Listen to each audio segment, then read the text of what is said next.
close to the final today and close to announce the winner of the apprentice. First week of June, we go to Phuket. The next apprentice will be quite soon, which is next week. So 8th of May, we're gonna know the winner. We're gonna know who goes to Phuket.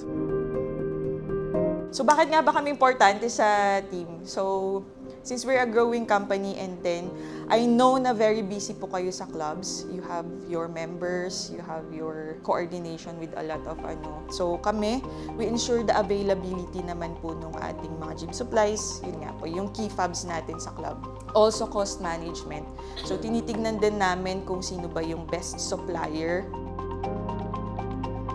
Kaya napapansin nyo guys, di ba? Bigla na lang may ipapa-implement na bawasan natin yung electricity, kontrolin natin yung supplies nyo. Kasi nakikita yan through PNL. So nakikita yan lahat dito. So ito yung magde-determine, ito yung ginagamit ng lahat ng business owner to determine whether saan sila dapat mag-control ng cost. Saan may weaknesses ang company. You really need to understand the P&L, each line. Every line has a potential. Every line has a potential for saving. Every line has a potential for income. As I have told you on the training that I did back in time, P&L is pretty basic. Income, expenses. Then the income comes from two sources. Subs, as we call it on the P&L, subscriptions, memberships, and the secondary income, the PT, the personal training for us. So once you understand those basic lines, then you start to see all the smaller lines inside the P&L. Line by line, line by line.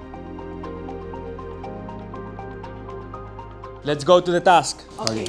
Each team must produce a business plan for the club event which shows club results growth. So the presentation will be by the team leader to present to the boardroom the business plan on a PowerPoint format. Team A is 85. 85. 85 sign-ups. And Team B? And Team B is 135 135. sign-ups. So Okay, we have good. a gap of 50 here. Good. So it was not a neck-on-neck thing in terms of participants. Who is the winner on the? Who is Team B with the most? Team B is Team Infinity. Nice. Well done, guys.